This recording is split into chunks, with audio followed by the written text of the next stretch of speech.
오늘은 사순절 넷째 주일입니다. 다 같이 일어나 찬송가 3장 부르며 예배를 드리겠습니다.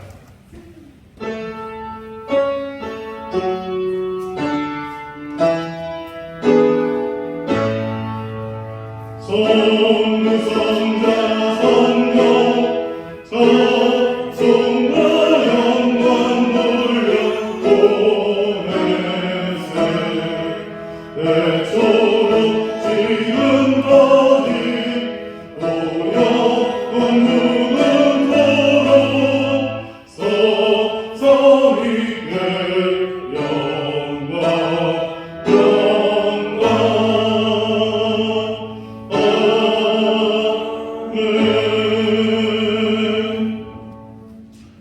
그러므로 우리는 예수로 말미암아 항상 찬송의 제사를 하나님께 드리자. 이는 그 이름을 증언하는 입술의 열매니라.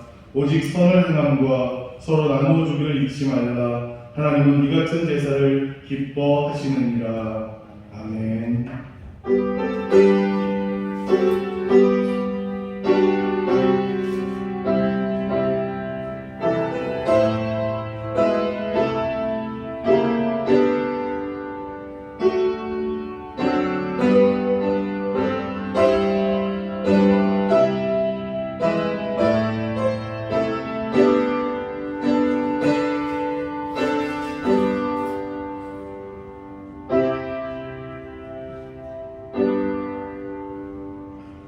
은혜가 풍성하신 하나님 아버지께 찬송과 경배를 올려드립니다. 예배하는 이 시간 성령님의 감동으로 십자가의 보혈로 우리를 살리신 예수님의 은혜를 깨닫게 하시고 구원의 감격이 넘쳐나게 하옵소서. 예수님의 이름으로 기원하옵나이다. 아멘. 사도신경으로 다같이 신앙 고백 드리겠습니다. 나는 전능하신 아버지 하나님 천지의 창조주를 믿습니다. 나는 그의 유일하신 아들 우리 주 예수 그리스도를 믿습니다. 그는 성령으로 잉태되어 동정녀 마리아에게서 나시고 본디오 빌라도에게 고난을 받아 십자가에 못 박혀 죽으시고 장사된 지 사흘 만에 죽은 자 가운데서 다시 살아나셨으며 하늘에 오르시어 전능하신 아버지 하나님 우편에 앉아 계시다가 거기로부터 살아있는 자와 죽은 자를 심판하러 오십니다. 나는 성령을 믿으며 거룩한 공교회와 성도의 교제와 죄를 용서받는 것과 몸의 부활과 영생을 믿습니다. 아멘. 자리에 앉아서 찬송가 21장 찬양드리겠습니다.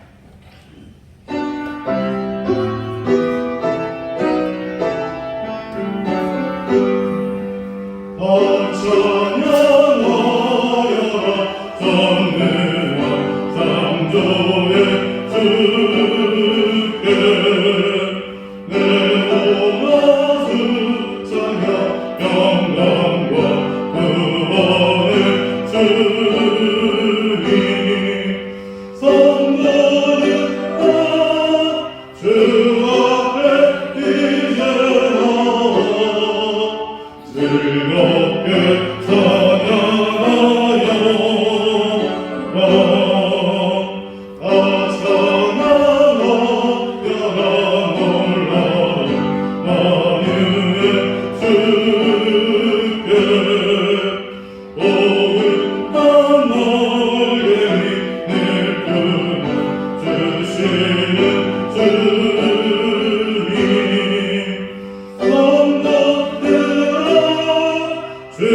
여호와를 자기 하나님으로 삼은 나라 곧 하나님의 기업으로 선택된 백성은 복이 있도다.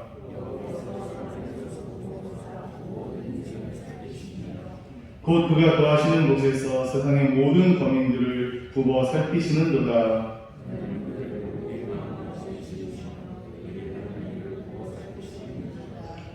많은 군대로 구원 얻은 왕이 없으며 용사가 힘이 세어도 스스로 구원하지 못하는도다.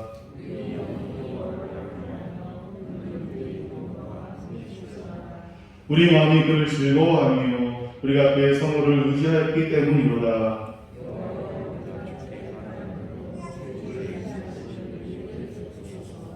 아멘. 찬송가 324장 찬양드리겠습니다. 찬양 후에 강동현 안수 집사님 기도 인도해 주시겠습니다.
영광 받으시게 합당하신 하나님 아버지, 한 주간도 주님의 은혜 안에 살다가 거룩한 주일을 맞아 성전에 나와 하나님께 찬양과 영광을 올려드리게 하심을 감사합니다.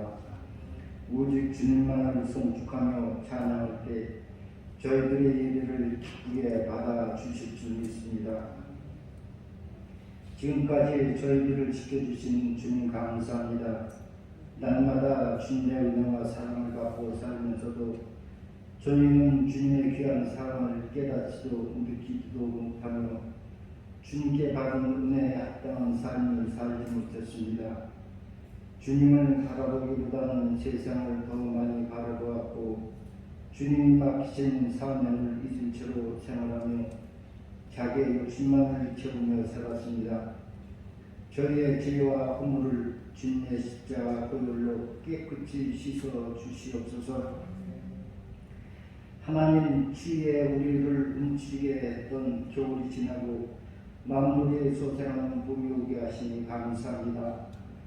코로나 바이러스로 인하여 우리의 믿음이 흔들리고 나에게져가는 때에 우리의 영도 다시 소생한 봄처럼 힘을 얻어 믿음이 굳건히 세워지게 하시고 사순절 기간 동안 저희를 위해 십자가에 달리신 주님의 한없는 사랑과 고난을 더 깊이 묵상하게 하여 주시옵소서. 우리 명일교회를 사랑하시는 하나님 아버지, 주님의 뜻 가운데 이 지역에 주님의 몸된 명일교회를 세워주셔서 감사합니다. 우리 교회가 복음으로 교회를 새롭게 세상을 이롭게라는 큰 목표를 가지고 주님의 일을 감당하고자 할 때 더 많은 일꾼이 필요해 새 일꾼을 세우기에 준비 중에 있습니다. 세워지는 자마다 충성스러운 일꾼들이 되게 하옵소서. 또한 우리 교회 각 부서마다 큰 성장을 이루게 하시고 온 성도가 한 마음으로 주님의 일을 잘 감당하도록 도와주시옵소서. 우리나라를 보호하시고 지키시는 하나님 감사합니다. 우리나라를 이끌어갈 새로운 대통령이 당선되었습니다. 주님 보시기에 올바른 생각과 행동을 하는 대통령이 되게 하시고 국민의 마음을 알고 어루만져 줄 수 있는 따뜻함과 국민들을 한 마음으로 연합하여 위기 속에서도 잘 대처하고 이겨나가는 나라를 만들어가게 하옵소서. 주님, 우리나라의 큰 산불로 인해 많은 곳을 잃고 어려움에 처해 있는 이재민들이 있습니다. 피해를 본 이재민들에게 은혜를 내려주시고 속히 회복되도록 도와주시옵소서. 또한 전쟁 중에 있는 우크라이나의 수많은 사람들이 목숨과 생활 터전을 잃고 어려움을 당하고 있습니다. 주님, 우크라이나에 평화를 주시고 은혜를 베풀어 주시옵소서.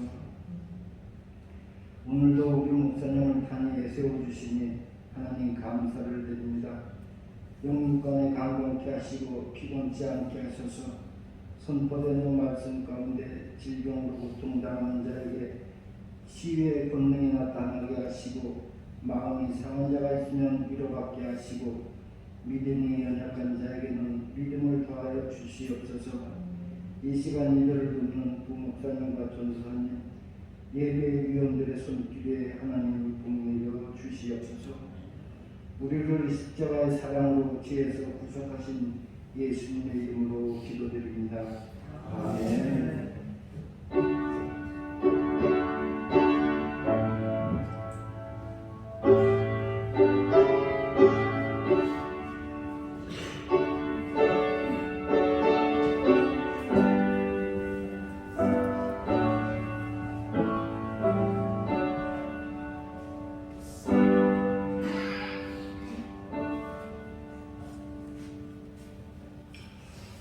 감사합니다. 하나님 말씀 신약성경 요한계시록 12장 1절로 6절까지 보겠습니다. 신약성경 410페이지 요한계시록 12장 1절로 6절까지 교독합니다. 하늘에 큰 이적이 보이니 해를 옷 입은 한 여자가 있는데 그 발 아래에는 달이 있고 그 머리에는 12별의 관을 썼더라.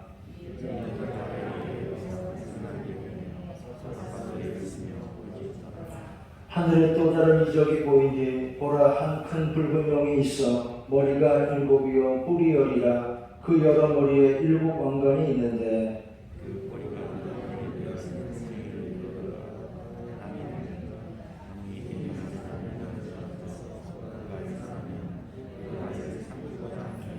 여자가 아들을 낳으니 이는 장차 철장으로 만국을 다스릴 남자라. 그 아이를 하나님 앞과 그 보좌 앞으로 올려가더라.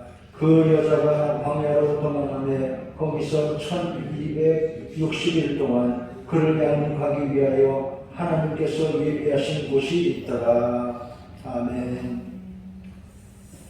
하늘에 큰 이적이 보이니 그렇습니다. 하늘에 큰 이적이라. 헬라어 세메를 우리말로 번역할 때 이적이라고 번역을 했습니다. 사인, 표징, 혹은 징조 이렇게도 번역할 수 있습니다. 하나님이 이런 징조를 보여주신다는 말입니다. 계시록에는 이런 신비한 내용이 많습니다. 해를 옷 입은 한 여자가 있는데 광야로 도망가 1260일을 머물더라. 무슨 말씀일까요? 먼저 계시록 10장 말씀부터 소개하겠습니다. 첫째로 계시록 10장 천사가 구름을 입고 하늘에서 내려오는데 그 머리에 무지개가 있고 그 얼굴은 해 같고 그 발은 불기둥 같으며 그랬습니다. 신기한 장면이죠. 그 손에는 작은 두루마리를 들었더라. 요한은 천사가 그런 작은 두루마리를 달라고 했습니다. 천사가 그래서 그것을 먹으라 그랬습니다. 천사가 요한에게 그 두루마리를 먹으라 그랬습니다. 그랬더니 먹었더니 배에서는 쓰게 되더라. 입에서는 닿았는데 배에 들어가서는 쓰게 되었더라 그랬습니다. 이런 내용 여러분 어디서 본 것 같은 그런 느낌 들지 않습니까? 앞에서 봤습니다. 구약 성경에 나오죠. 구약 에스겔서 2장 3장에 나옵니다. 비슷합니다. 요한계시록도 구약의 에스겔도 모두 성경에서 혹시서로 분류가 됩니다. 영어로 리버레이션, 혹시 혹은 계시. 하나님이 여기서 보여주시는 신비한 말씀이다. 그런 뜻입니다. 그리고 성전 충양도 나옵니다. 11장에 또 내게 지팡이 같은 갈대를 주며 말하기를 일어나서 하나님의 성전과 제단과 그 안에서 경배하는 자들을 측량하되 그랬습니다. 역시 구약에 나옵니다. 하나님의 성전과 제단과 그 안에서 경배하는 자들을 측량하되 성전과 예배자들을 확인하는 것입니다. 지난 수요일 오전에 우리 권사님 한 분의 차가 교회 앞에 서 있었습니다. 정문 출입 비밀번호가 생각이 나지 않았나 봅니다. 들어오지 못하고 교회 앞에 차가 있었습니다. 평소에는 늘 열어두는데 그래야 주민들은 편의를 보고, 그런데 이 앞에 공사를 하니까 공사 차량, 특히 그 레미콘 차량은 굉장히 하중이 많이 나가는데 레미콘을 부을 때는 그 차가 하루에 수십 대가 교회 마당으로 문 쪽으로 이렇게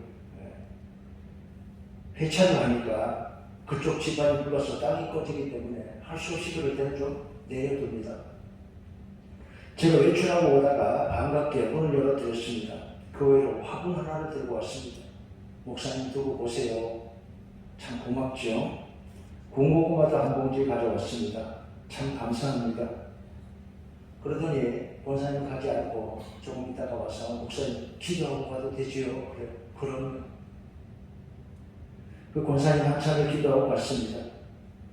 교회 오고 싶어서, 하나님의 집이 그리워서, 지금 우리 교회들 마음이 다 이렇다 싶어서 마음이 찡했습니다.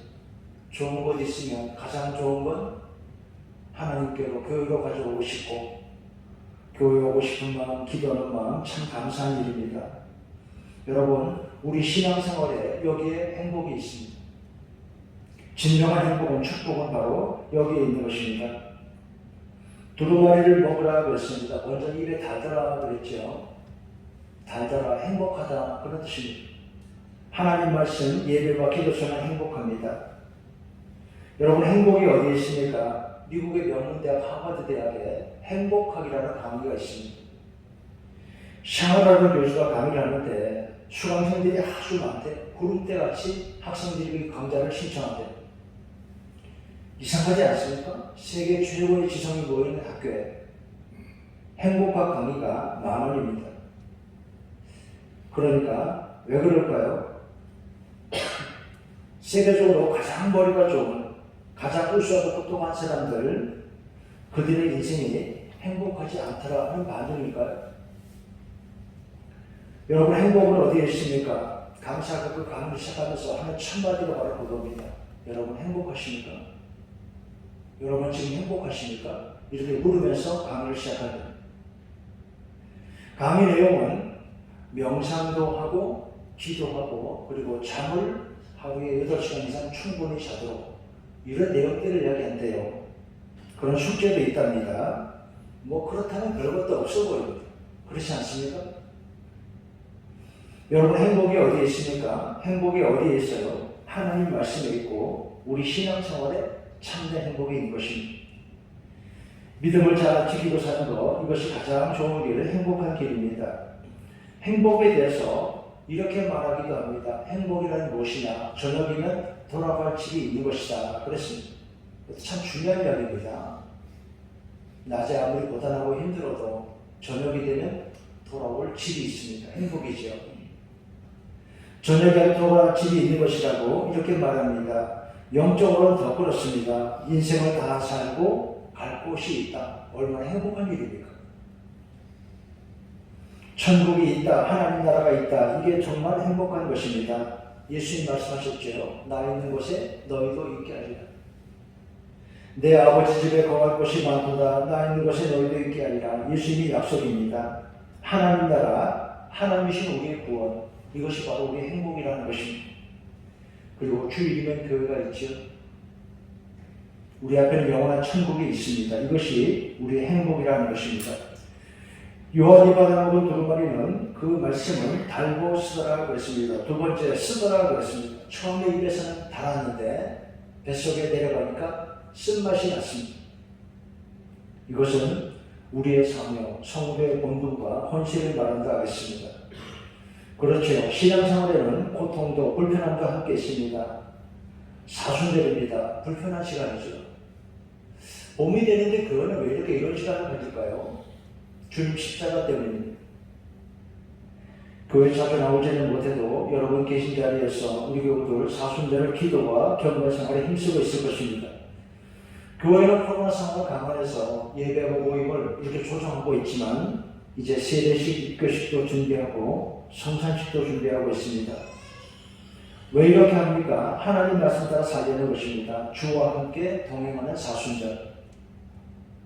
우리 신앙생활에는 불편함도 함께 있습니다. 그런데 말씀 따라 주와 동행하려고 해야 합니다. 편안함이 있고 평안함이 있죠. 비슷한데 참 다릅니다.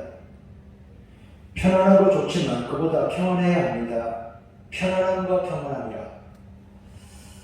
바닷가에 가면 그 갈매기들이 많죠. 관광객들이 갈매기에게 새우깡 같은 과자를 주는 걸 참 좋아합니다. 참 재밌는 일입니다. 그러면 이렇게 들고 있으면 갈매기 와서 그 새우깡을 탁 부리고 낚아채 가잖아요.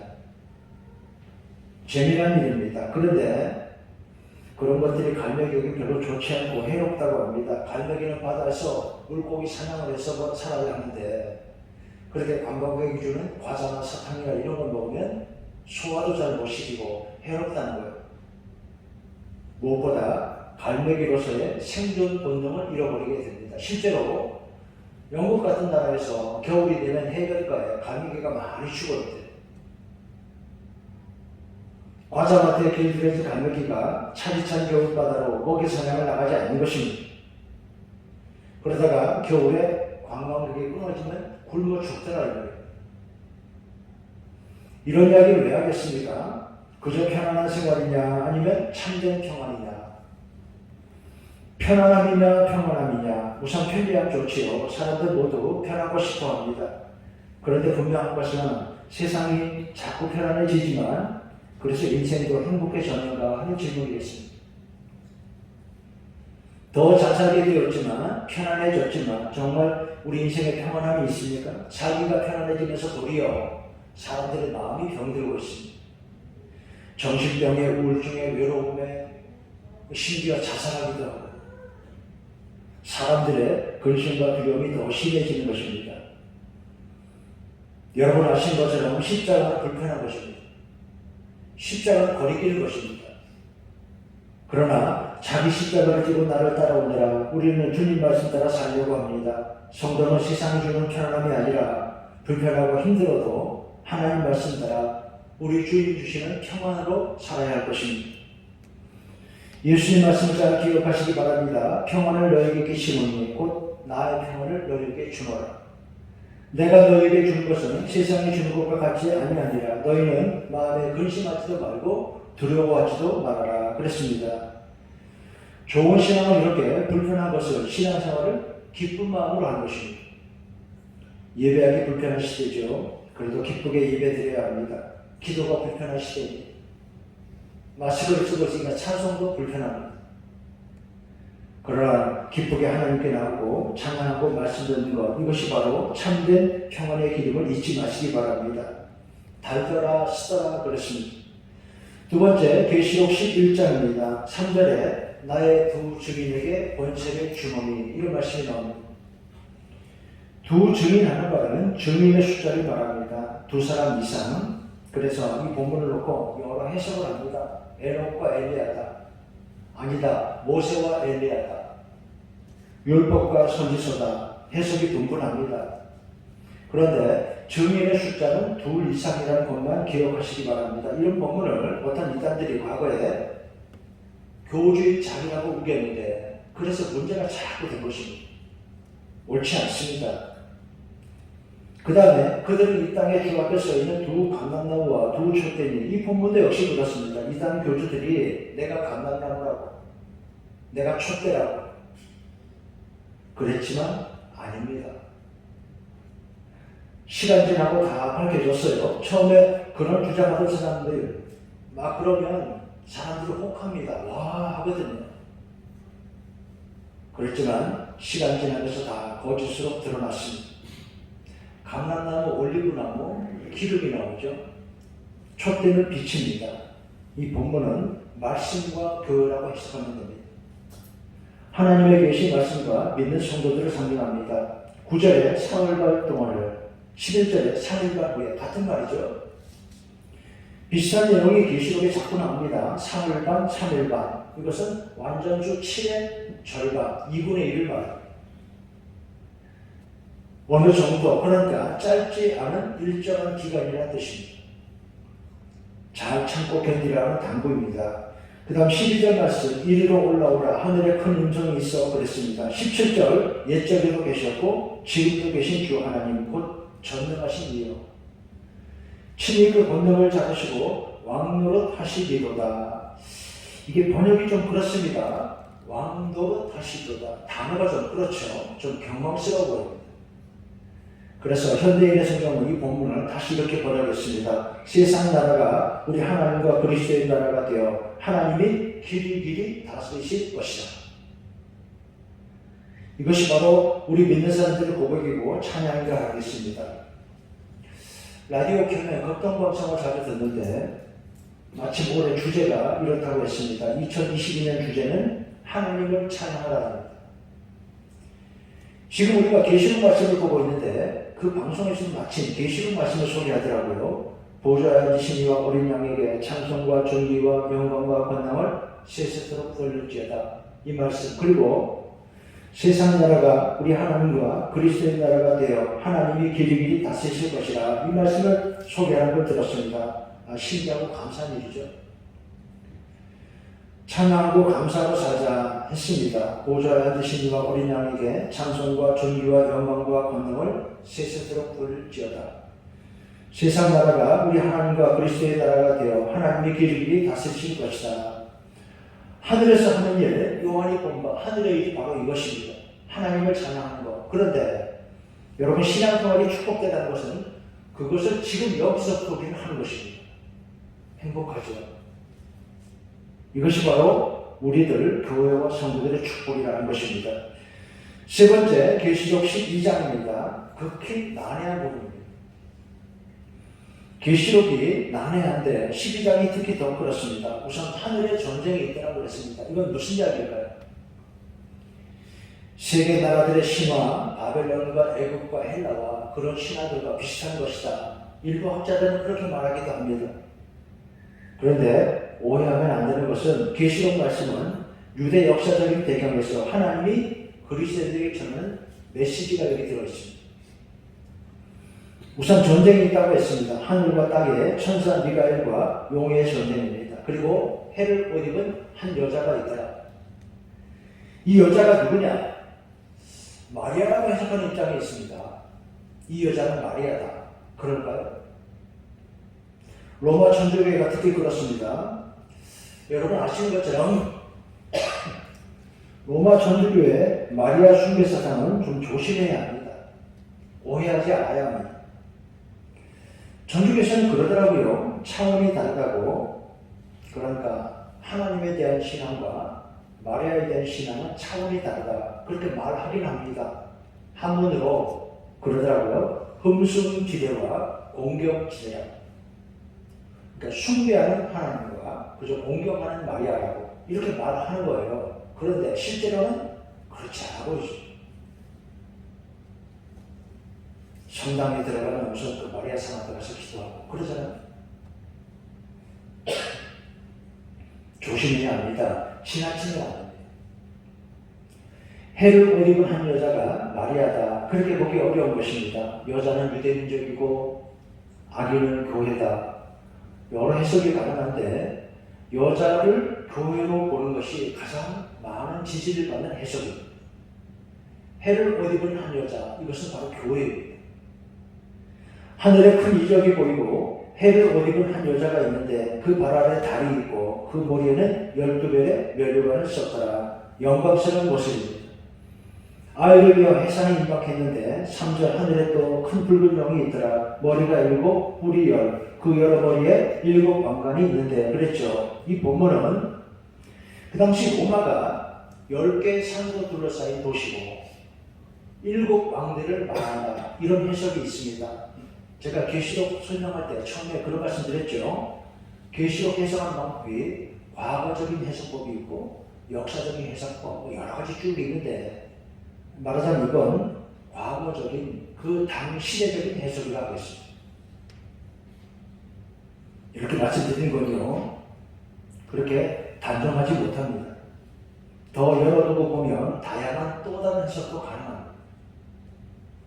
무슨 말인가 하면 오늘과 장차 있을 일로도 볼 수가 있다 이 말이에요. 여러분 이래서 계시록 말씀이 무서워. 옛날에 끝난 일이 아니고 이제 앞으로 있을지도 모를 일도 여기 들어있다는 것입니다. 그 꼬리가 별 3분의 1을 끌어다가 땅에 던지더라. 용이 그 여자가 해성하면 아이를 삼키고자 하더니 여자가 광야로 도망을 갑니다. 1260일 동안. 거기에 하나님이 예비하신 곳이 있더라. 그랬죠. 1260일. 3년 반을 말합니다. 대략 3년 반. 왜 1260일을 말했을까요? 7년의 절반이죠. 그러니까 일정한 기간, 적지 않은 시간. 그런 뜻입니다. 하지만 끝이 있습니다. 그러고 보니까 코로나도 2019년 12월에 중국 우한에서 발병했다. 그렇게 알려지고 있죠. 그럼 횟수로 지금 3년째. 더 길게 가지 않고 이제 끝나기를 바랍니다. 끝날 것입니다. 천사 미가엘이 그 용과 싸우고 큰 용이 쫓겨나니 그가 땅으로 내쫓기더라. 10절 하늘에 큰 음성이 있어 하나님의 구원과 능력과 나라와 또 그의 그리스도의 권세가 나타났으니 형제들을 참수하던 자가 쫓겨났고 우리 형제들 어린 양의 피를 증언하는 자들이 이겼으니 그랬습니다. 승리입니다. 믿음이 이겨요. 그들은 죽기까지도 자기 생명을 아끼지 아니하였더라. 그랬습니다. 충성스러운 신앙생활입니다. 어느 교회 목사님이 이런 글을 썼습니다. 교회당을 건축하는 과정에서 목사님이 겪은 바, 그 느낌을 쓴 것입니다. 첫째로 예상했던 성도들의 헌신이 있었습니다. 저분이 크게 헌신했으면 그런 마음이 들었는데 아니나 다를까 그렇게 하더라는 것입니다. 참 감사하지요. 반면에 두 번째, 예상한 성도가 헌신하지 않을 때 당황스럽더라, 마음이 안타깝더라 그랬습니다. 그런데 세 번째, 반전입니다. 전혀 예상하지 않았던 사람이 크게 헌신한 것입니다. 깜짝 놀라죠. 너무너무 감사하더라. 그래서 결국 하나님은 목표가 이루어지게 하시더라 하는 말입니다. 그렇죠. 하나님의 일을 이뤘습니다. 일이 내가 예상한 대로 안 되어도 실망할 필요 없습니다. 하나님을 신뢰하고 나아가면 하나님이 그 사랑하시는 사람들 통해서 하나님의 일을 선하게 아름답게 이루신 것입니다. 12절에 그러므로 즐거워하라. 하늘과 그 가운데 거하는 자들이여 마귀의 때가 얼마 남지 않았다 그랬습니다. 고난과 핍박의 시간이 있어도 믿음이 승리합니다. 코로나가 길게 가고 있습니다. 이제 좀 지치게 되죠. 힘들어. 그러나 잘 참고 견뎌야 합니다. 호주 멜번의 한 목사님, 머레이 캠비라는 목사님이 최근에 이렇게 말했습니다. 코로나는 우리 인생의 나약함을 드러냈고 인간이 자랑하는 문명과 도시를 겸손하게 만들어줬다. 우리 연약함을 깨닫고 하나님 의지하는 법을 다시 배우는 일이 나쁜 것이 아니다. 그랬습니다. 그래요. 잘 배우고 견디고 이겨야 할 것입니다. 그러나 땅과 바다는 화 있을진저 마귀가 자기의 때가 얼마 남지 않음을 보고 분내어 너희에게 내려갔습니다. 성경에서 세상과 나라, 권력을 보는 시각을 보여줍니다. 이 세상 나라가 이렇다. 이런 시각이 있죠. 그런데 여러분 잘 보셔야 합니다. 이 세상의 모든 정치인과 권력은 전부 다 악마다. 이렇게 단정하는 건 위험합니다. 이런 시각이 있다는 거예요. 왜 그런가 하면 예를 들어 성경 로마서에서 바울은 뭐라고 했습니까? 세상 권세도 하나님이 주신 것이라 그랬습니다. 그래서 그들을 위해 기도하라 그랬습니다. 그러니까 올바른 신앙으로 균형을 잘 잡아야 한다 그런 뜻입니다. 사실 세상의 권세, 정치, 왜곡된 일도 많고 악한 것도 많지요. 다 민주주의 한다고 하는데 최근에는 민주주의의 이름으로 이상하게 나쁜 일들이 많아요.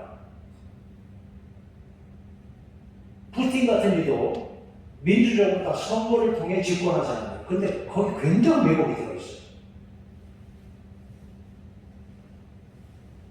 어느 때는 세상 권세 악독하면 정말 그렇죠. 말씀드렸지만 지금 러시아의 푸틴이 전쟁을 일으키고 우크라이나를 침공했습니다. 그런데 푸틴이 최근에 이런 말을 했습니다. 사람이 자기 친구를 위하여 목숨을 버리면 이보다 더 귀한 일이 없나니. 누가 하신 말씀이에요? 예수님 말씀이에요. 그러면서 전쟁을 한다고요. 성경을 인용하면서 병사들에게 저 무도한 전쟁을 일으키고 열심히 하라고 충동을 하는 것입니다. 병사들이 열심히 안 하거든요. 잘못 때린 줄 알거든요. 어이가 없습니다. 사실 그 요한복음의 그 말씀은 나는 참 포도나무요. 거기서 이어져서 예수님이 십자가를 앞두고 자기 목숨을 버려서 죄인된 우리를 구원하신 것을 보여주는 말씀인데 자기 필요에 따라서 성경 말씀을 함부로 저렇게 끌어다 쓰고 있습니다. 지금 푸틴을 메시아라도 되는 듯이 옆에서 부추기는 세력도 있어 보입니다. 우크라이나가 왜 반발하고 있습니까? 우크라이나는 유대인들이 많이 살고 있습니다. 유대인들이 많이 이주했어요. 그 아마 성경에서 루스 땅이 아마 거길 거예요. 그래서 이번 전쟁으로 유대인들이 본토로 많이 돌아가고 있습니다. 일리라 운동이라고 해서 유대인들의 고국 귀환, 이 성경에 이런 이야기 나오는데 말세 때 이런 일이 있을 것이다 그런 말씀이 있어요. 그래서 말세 일이 이루어지는 것인가 지금 예의주시하기도 하는 것입니다. 어쨌든 우크라이나는 유럽에 속해 살고 싶은데 그렇잖아요. 우크라이나는 유럽의 일원이 돼서 자유롭게 살고 싶은데 강제로 러시아가 돼가는 거예요. 싫다는데 왜 그래요? 게다가 명분은 러시아 정교회와 우크라이나 정교회를 합쳐서 동방 정교회 재건을 위한 전쟁이다. 푸틴은 그러면서 자기가 마치 메시아가 된 것처럼 그렇게 생각하는 것 같습니다. 아니잖아요. 2007년에 타임지가 그에게 질문했습니다. 기자가 푸틴에게 물어봤어요. 푸틴, 당신은 신을 믿습니까? 하나님을 믿습니까? 그러자 푸틴이 기자를 노려보며 이렇게 말하더래요. 당신을 믿어요? 그러죠. 명 목사는 러시아 정교회 신자라고 하는데 여러분 그에게 믿음이 있을까요? 이런 사람 조심해야죠. 하나님이 인정하시고 세상의 사람들에게 은혜를 끼치고 살아야 합니다. 두루마리를 받아 먹어라. 하나님 말씀 먹고 우리는 살아야 합니다. 은혜의 말씀을 감사하고 이 말씀을 세상과 이웃들에게 사랑으로 전하고 실천하고 살려야 합니다.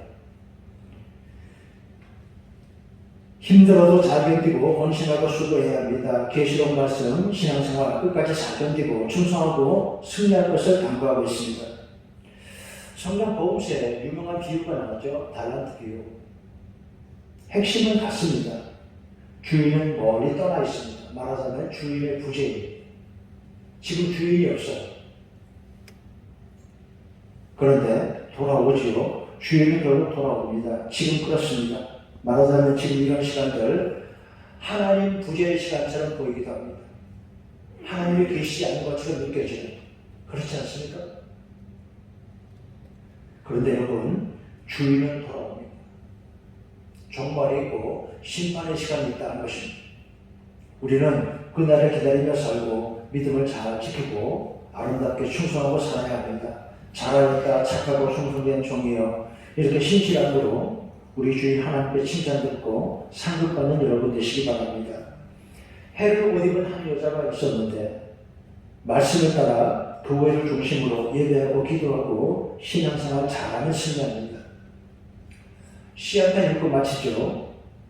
이런 시입니다.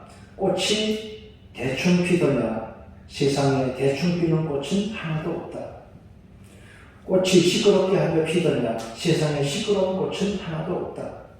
세상에 아프지 않은 꽃은 하나도 없다. 그렇습니다. 그래요. 여러분, 꽃이 피듯이 우리 신앙생활, 여러분의 신앙생활 주님 앞에 이렇게 믿음으로 사랑으로 아름답고 충실하시기를 주의 이름으로 축원합니다. 하나님 아버지, 해를 옷 입은 한 여자가 있더라. 용을 피하여 광야로 도망하며 거기서 1260일 동안 아이를 양육하기 위하여 하나님이 예비하신 곳이 있더라. 하나님의 교회를 통해서 우리를 지키시고 이렇게 양육하시는 곳, 우리 성도들 말세의 때 교회를 중심으로 신앙생활 잘하고 믿음 높게 잘 지키고 승리하게 하여 주시옵소서. 예수님의 이름으로 기도하옵나이다. 아멘. 이제 찬송가 287장 다 함께 부릅니다.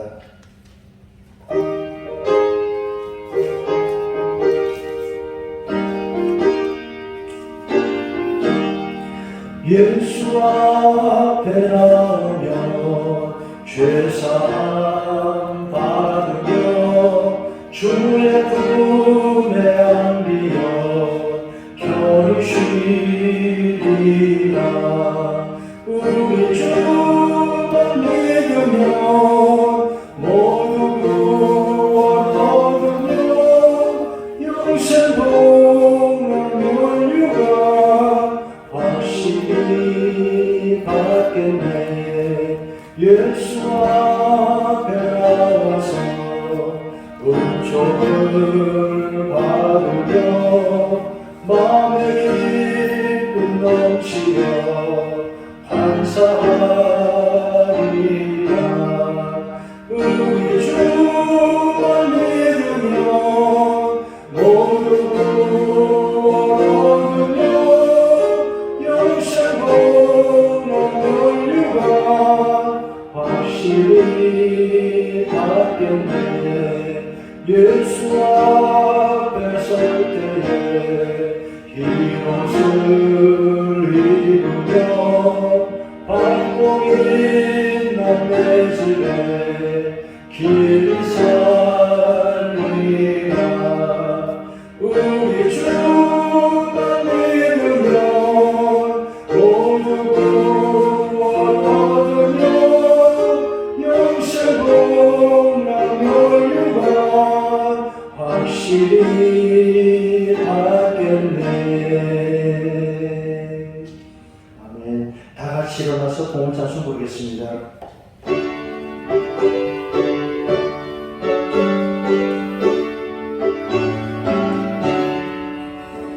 내게 있는 모든 것을 아낌없이 드리네. 사랑하고 의지하며 주만 따라 살리라. 주께 드리네.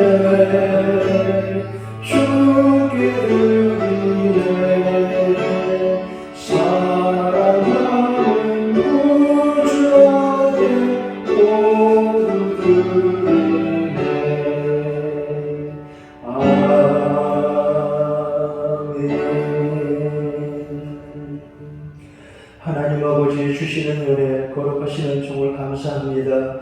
예배하며 우리 성도들 드리는 예물 오늘도 하나님 기뻐하시고 모든 마음과 손길 위에 가정 위에 직장과 사업 위에 하나님 복을 내려 주시옵소서. 세상에 환난이 있어도 하나님의 집 교회를 중심으로 예배를 중심으로 신앙생활 잘하고 믿음으로 신실하게 충성되게 하나님 섬기고 승리하는 우리들 되게 하여 주시옵소서. 악하고 어지러운 일 끝이 나고 하나님의 승리가 나타나게 하여 주시옵소서. 전쟁이 그치고 코로나도 속히 그치고 물러가게 하여 주시옵소서. 우리 성도들 건강하게 안전하게 지켜주시고 아픈 이들도 잘 회복하도록 하나님 도와주시옵소서. 우리 자녀들의 걸음 늘 하나님의 은총으로 인도해 주시옵소서. 군에 있는 청년들, 지방의 해외에 있는 성도들 하나님 눈동자같이 지켜 보호하여 주시옵소서. 하나님 우리나라 새로운 대통령과 새 정부 국민들에게 새 희망과 축복이 되게 하여 주시옵소서. 하나님께 예배하며 주신 은혜 감사하고 우리의 모든 것 하나님의 선물이라 나의 생명도 몸도 나의 시간도 내 재물도 모두 하나님의 것이라 이렇게 하나님께 드리는 마음 위에 오늘도 하나님 복을 내려 주시옵소서. 예수님의 이름으로 기도하옵나이다.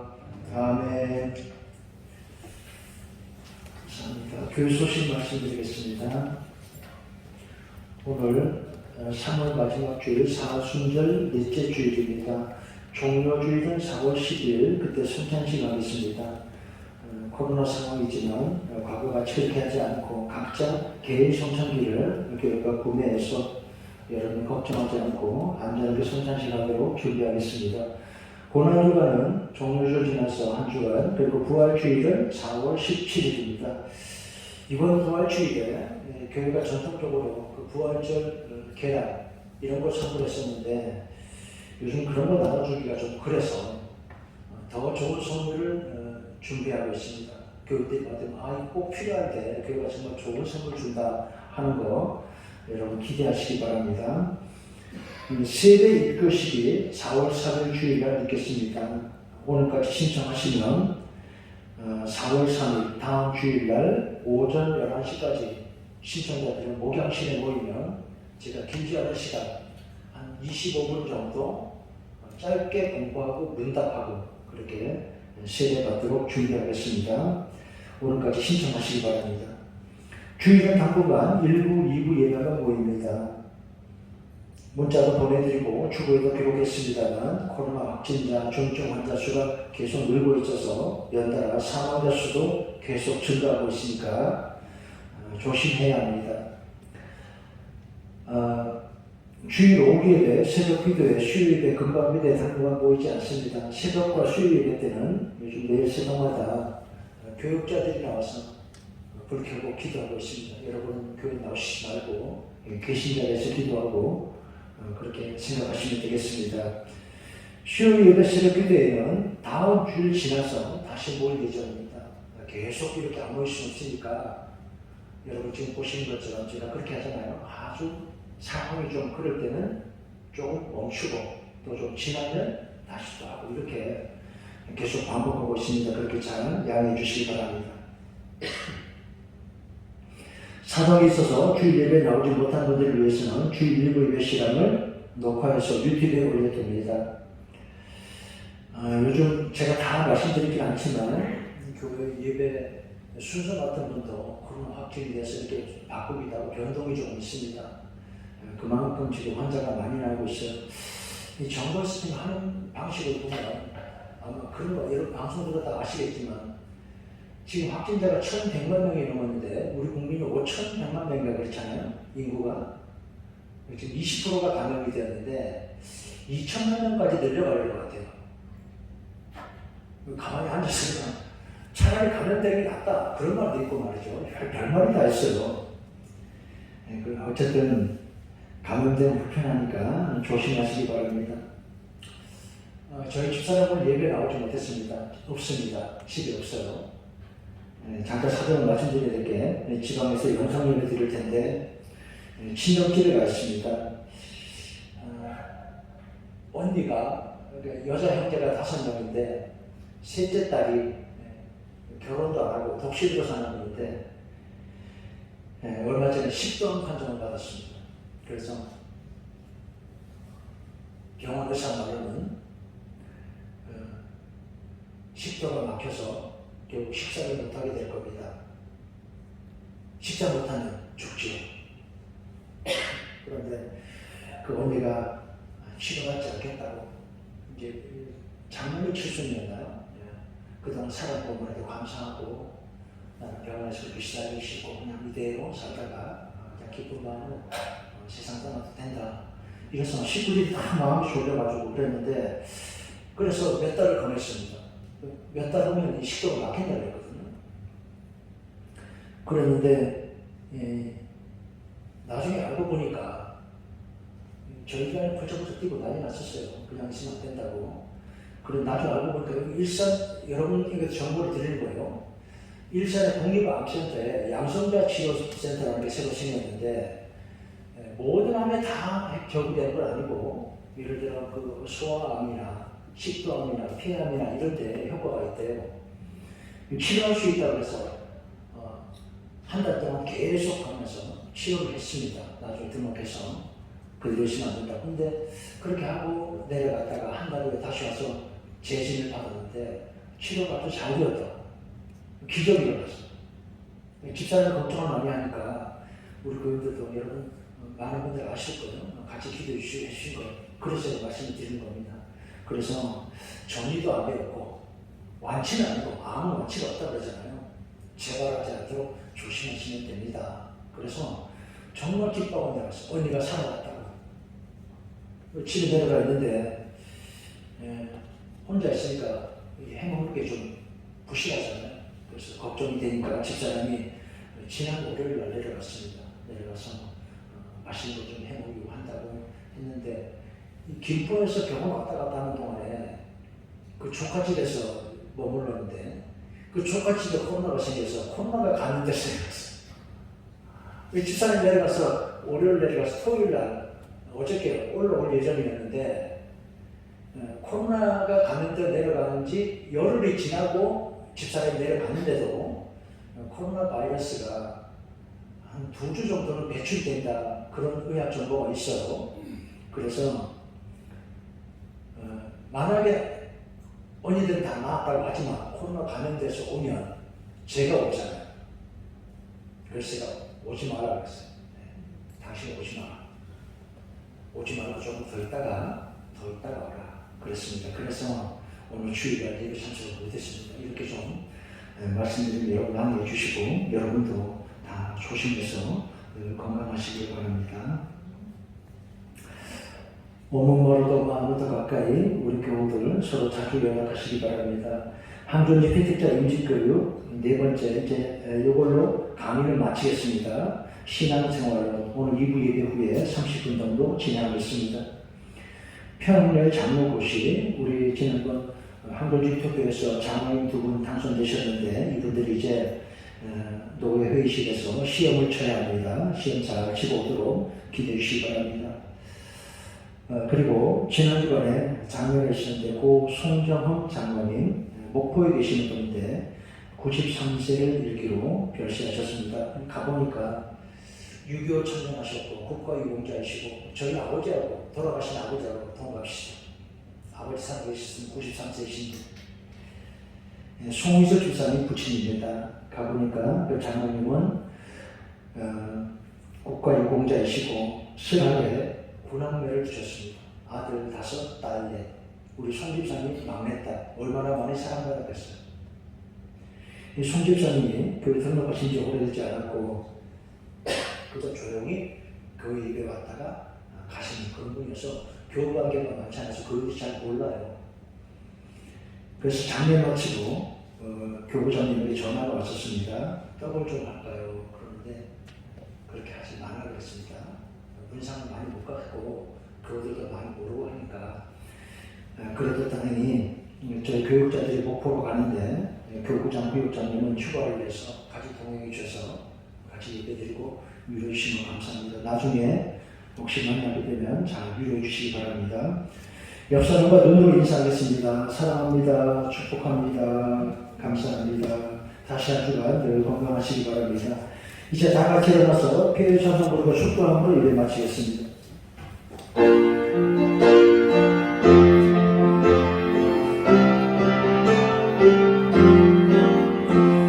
우리에게 하신 여호와의 인자하시니 그로 그가 크시도다 영원하시도다.